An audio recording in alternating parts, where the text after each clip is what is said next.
여러분 안녕하십니까? 3월 24일 JCN 모닝뉴스입니다.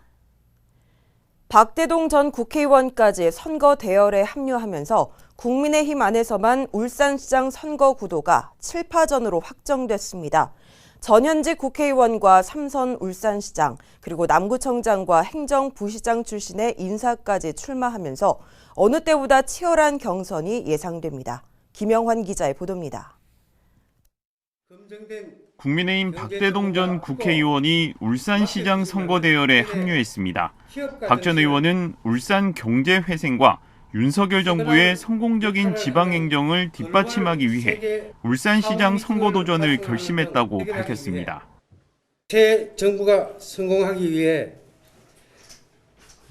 더 이상 지방정부의 한 축인 울산을 이대로 방치해서는 안 된다는 결론에 이르렀습니다.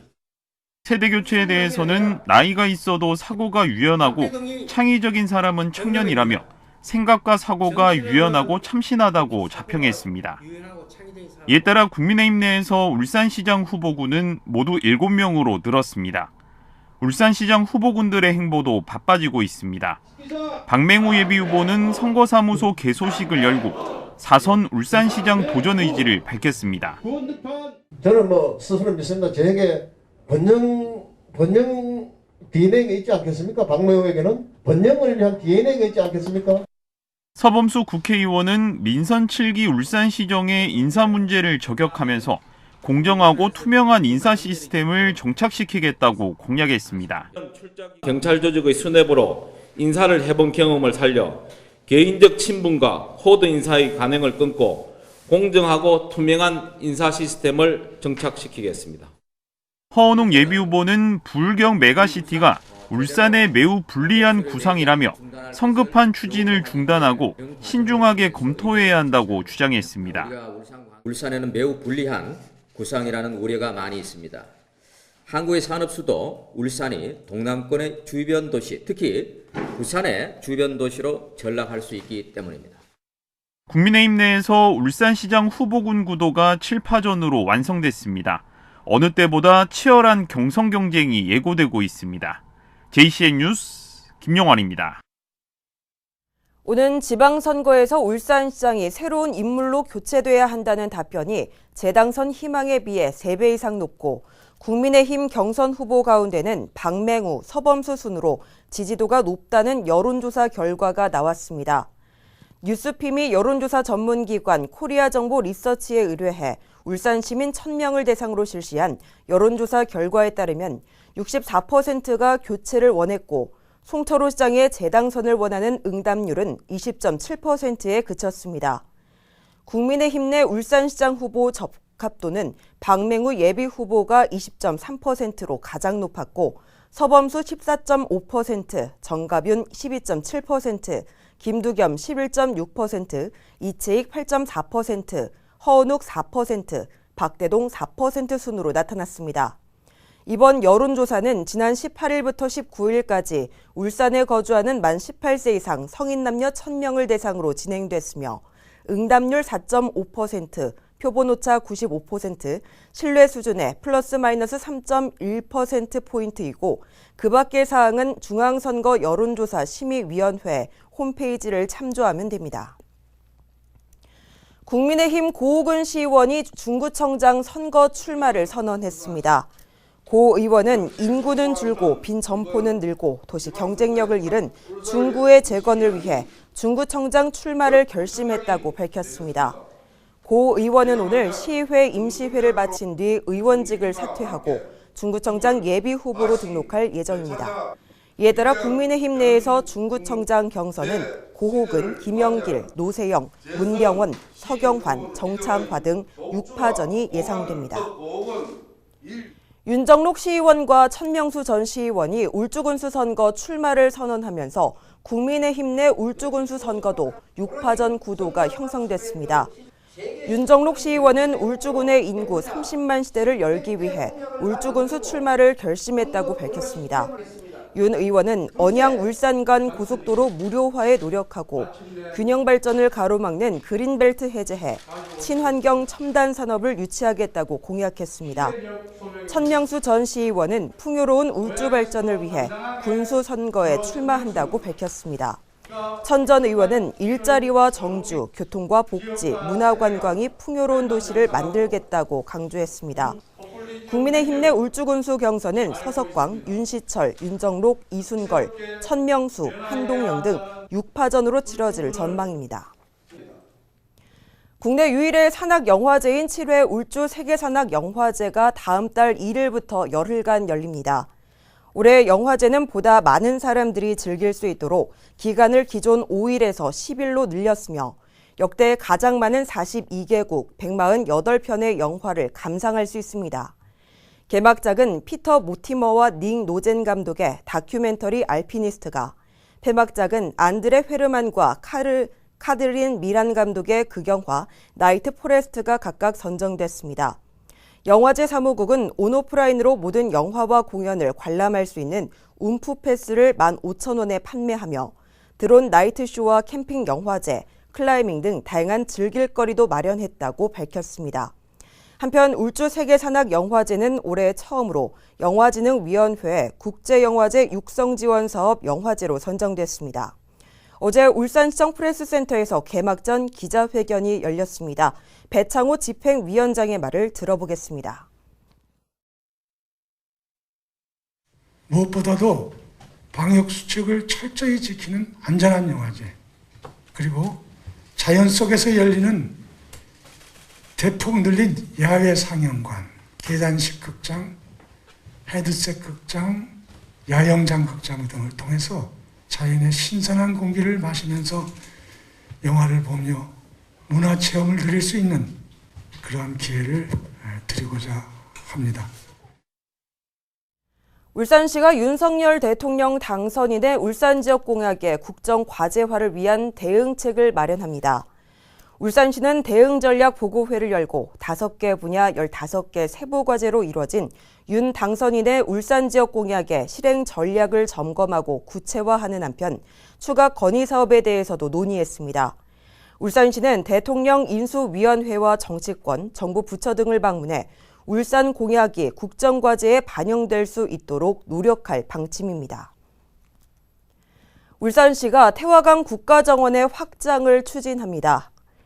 송철호 울산시장은 어제 브리핑을 열고 동쪽으로는 명촌교, 서쪽으로는 대곡천까지 태화강 국가정원을 확장하겠다고 발표했습니다.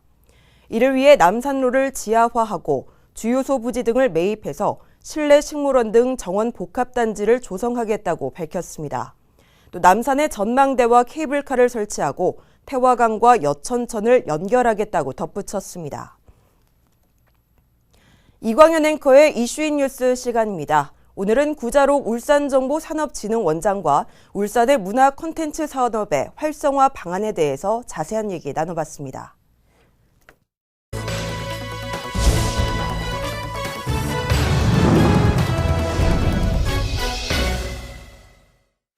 네, 울산은 전국 광역시도 중에서 청년 이탈 비율이 제일 높습니다. 여러 원인 분석이 있습니다만 특히 청년들이 선호하는 문화 콘텐츠 분야의 미래 먹거리가 없기 때문에 그렇다는 지적도 나오는데 이런 고민들에 대한 해법을 찾는다고 동분서주하고 계신 분을 잠시 만나보겠습니다. 구자록 울산정보산업진흥원 원장이십니다. 원장님 안녕하십니까? 네, 안녕하세요. 취임 때 여기서 뵙고 부지런히 활동하시는 모습을 뉴스로 자주 봤습니다. 네, 감사합니다. 열심히 일하시더라고요. 네, 감사합니다. 네. 앞에서 제가 잠시 말씀을 드렸습니다만 울산은 문화 콘텐츠 산업 기반이 약하다. 이런 지적 동의하십니까? 네, 다소 좀 다른 지역에 비해서 네. 뒤처진 감이 있습니다. 네, 그래서 원장님 하실 일이 많단 말이에요. 네. 얼마 전에 콘텐츠 기업 지원센터가 생겼는데 여기서 어떤 역할을 합니까? 네, 울산 콘텐츠 기업 지원센터는 문화체육관광부가 지역의 콘텐츠 기업 육성을 통해서 지역 경제 활성화 및 수도권 지역 간의 콘텐츠 산업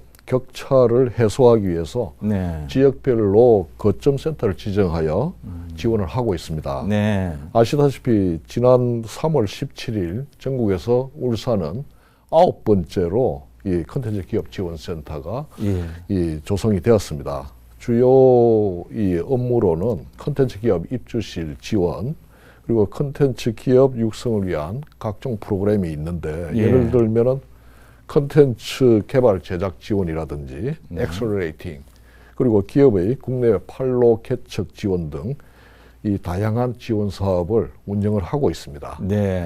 이 말 그대로 지역의 콘텐츠 관련 핵심 역량을 집중을 시켜서 콘텐츠 관련 전문 스타트업이 창업, 성장, 그리고 기업 육성을 위한 컨트롤 타워 역할을 할 수 있는 그런 거점 센터라고 보시면 될 것 같습니다. 예. 늦었지만 잘 됐습니다. 네. 문화 콘텐츠 제작을 하는 입장에서 첨단 시설을 갖춘 지원센터가 있다는 것 자체만으로도 아주 든든한데요. 방송 콘텐츠를 제작하고 있는 입장에서 특히 기대를 많이 하고 있습니다. 네네. 네, 저희 센터는 부울경 최초로 가상 공간을 구현한 상태에서도 네. 촬영이 가능한 XR 스튜디오와 다양한 영상, 사진 촬영이 가능한 AR 스튜디오, 그리고 편집실을 갖추고 있으며 예. 컨텐츠 시험과 투자 설명회 등과 같은 다양한 장소로 활용할 수 있는 다목적 홀 등이 구축이 되어 있어서 네. 전문가들이라든지 시민 누구나 사용을 할 수가 있습니다. 예. 그 이제 부울경에서 최초군요. 네, 맞습니다. 잘 됐어요. 예. 네네, 감사합니다. 조금 이제 다른 질문을 해보겠는데 정보산업진흥원은 주로 제조 전략 산업 위주의 ICT 솔루션을 위주로 사업을 진행해 왔지 않습니까? 네네. 최근에 사업 방향을 좀 바꿨다고 들었어요. 어떻게 바꿨습니까? 사업 방향을 바꿨다기보다 네. 이 컨텐츠 산업이 이 고용 유발 효과가 큰 네. 고성장 부가가치 산업입니다. 이제는 제조 산업이 이 제조 산업만으로는 경쟁력을 확보할 수가 없습니다. 예. 그런 측면에서 저희가 컨텐츠 산업을 유치를 한 건데 네. 이 문화체육관광부가 2022년 한류 확대 및 산업 경쟁력을 가진 컨텐츠 분야를 최우선 핵심 과제로 주목을 해서 예. 예산을 대폭 확충하고 있습니다. 네. 뭐 아시다시피 울산은 문화관광뿐만이 아니고 제조 산업의 컨텐츠를 접목을 할 수 있다면은 네. 제조 환경 개선과 생산성 향상 등을 통해서 이 울산의 대기업, 중소기업들의 경쟁력을 강화할 수 있다고 저는 생각하고 있습니다. 네. 좀 더 구체적으로 말씀을 드리면은 울산의 자동차, 조선해양, 에너지 플랜트 분야에서 이러한 컨텐츠 산업을 융복합을 해서 글로벌 기술 경쟁력을 확보하는데 그 의미가 있다고 하겠습니다. 예. 원장님께서 부임하시고 지난해 융복합 콘텐츠 도시 울산 구현을 선언하셨지 않습니까? 네, 맞습니다. 이것도 역시 같은 맥락이죠? 네, 같은 맥락으로 봐주시면 됩니다. 네. 네, 최근 들어서 수요 기업인 대기업이라든지 중견기업을 중심으로 해서 이 메타버스, XR 기술, 특히 실감의 컨텐츠를 현장에 접목하려는 그러한 노력들이 보이고 있으며 이를 계기로 해서 울산의 컨텐츠 전문 공급 기업도 저희가 발굴해서 지원을 할 계획입니다. 예. 엊그저께 제가 뉴스에서 전했는데 올해 웹툰 캠퍼스 조성 사업을 적극적으로 추진할 계획이다. 이런 뉴스였거든요. 네, 맞습니다. 이거 좀 설명해 주세요. 네네네. 이 웹툰 캠퍼스 사업은 지역의 웹툰 창작자 양성과 산업 활성화를 위한 일종의 구축 사업인데 예를 들면 웹툰 전문 작가 발굴, 그리고 지원, 웹툰 전문 인재 양성, 웹툰 기업 육성 등을 지원하는 사업이라고 할 수 있습니다. 현재 전국에 9개 지역에서 운영 중이고 울산은 10번째로 지금 선정에 임박해 있다고 말씀을 드릴 수 있습니다. 울산 웹툰 캠퍼스 22년도 올해 사업의 대충 내용을 말씀을 드리면은 작가 지망생을 위한 창작 공간, 그리고 관련 시설 지원이라든지 프로그램 운영, 만화 웹툰 산업 저변 확대 프로그램 등을 운영할 계획입니다.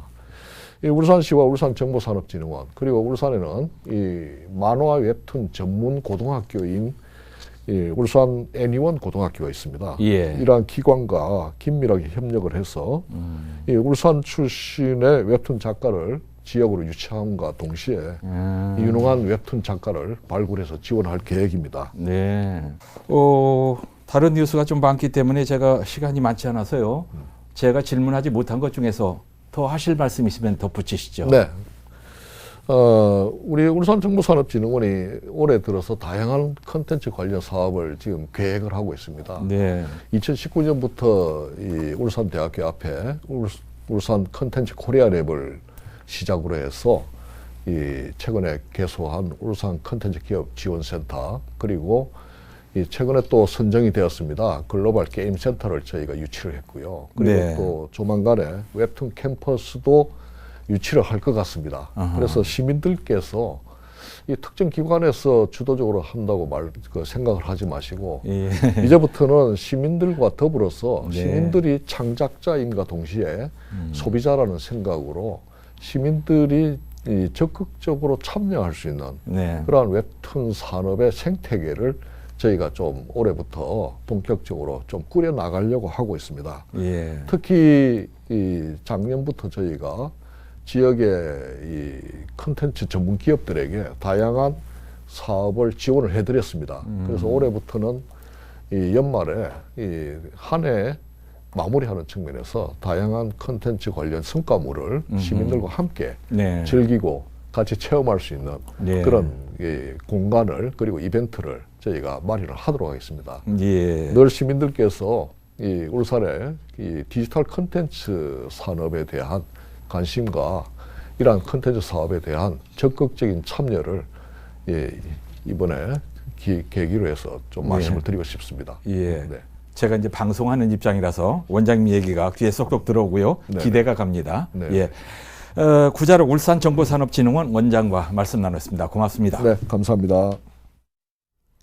울산시가 어제 국가보훈처를 방문해 박상진 의사의 서훈 등급 상향 염원을 담은 10만여 명의 서명부를 전달했습니다. 울산시는 또 박상진 의사의 추가 서훈을 위한 공적조서도 함께 전달했습니다. 공적조서와 서명부는 8.15 광복절 행사 정부 포상 대상자의 공적심사에 반영돼 추가 서훈 여부가 결정될 예정입니다. 울산시는 지난해 박상진 의사 순국 100주년을 맞아 26개 사업을 추진하면서 범국민 서명 운동을 벌였습니다. 울주군 소상공인 연합회 발대식이 어제 울주군청 문수홀에서 열렸습니다. 울주군 소상공인 연합회는 소상공인 보호 및 지원에 관한 법률에 따른 법정단체로 울산에서는 처음 설립됐습니다. 울주군 소상공인 연합회 초대 회장으로 취임한 김창욱 회장은 관내 소상공인의 권익을 대변하는 동시에 다양한 지원 활동을 펼치겠다고 말했습니다. 장생포 워터프론트에서 고래박물관 입구까지 340m 구간에 야간 경관 조명과 디지털 3D 조형물 등이 설치됐습니다. 남구청에 따르면 워터프론트 고래분수대 주변의 화단 3곳에 갈대 조명과 다양한 색상의 LED 볼 등 경관 조명으로 장식된 빛 화단을 조성했다고 밝혔습니다. 이와 함께 구민과 관광객들에게 다양한 볼거리를 제공하기 위해 가로등과 3D 고래 조형물도 함께 설치했습니다. 이혼을 요구하는 남편에게 화가 나 남편의 반려견을 아파트 베란다 밖으로 던져서 죽인 아내에게 벌금형이 선고됐습니다. 울산지법은 동물보호법 위반 혐의로 기소된 20대 A씨에게 벌금 300만 원을 선고했습니다. 남편과 애견 동호회에서 만나 결혼한 A씨는 자신이 조산한 것이 남편의 반려견 때문이라고 생각해서 반려견을 입양 보내자고 제안했으나 남편으로부터 오히려 이혼하자는 말을 듣자 남편의 반려견을 아파트 베란다 밖으로 던져서 죽게 한 혐의를 받고 있습니다. 앞 차량이 늦게 간다는 이유로 차량을 가로막는 등 여성 운전자를 위협한 운전자에게 벌금형이 선고됐습니다. 울산지법은 특수협박 혐의로 기소된 40대 A씨에게 벌금 150만 원을 선고했습니다. A씨는 지난해 1월 부산의 한 도로에서 앞 차량이 느리게 가는 것에 화가 나 전조등을 여러 차례 깜빡이고 급하게 끼어든 뒤에 갑자기 속도를 줄여 멈추는가 하면 차선을 바꿔 피하려는 피해자의 차량을 따라가 계속해서 가로막은 혐의를 받고 있습니다. JCN 모닝뉴스를 마칩니다. 함께해 주신 여러분 고맙습니다.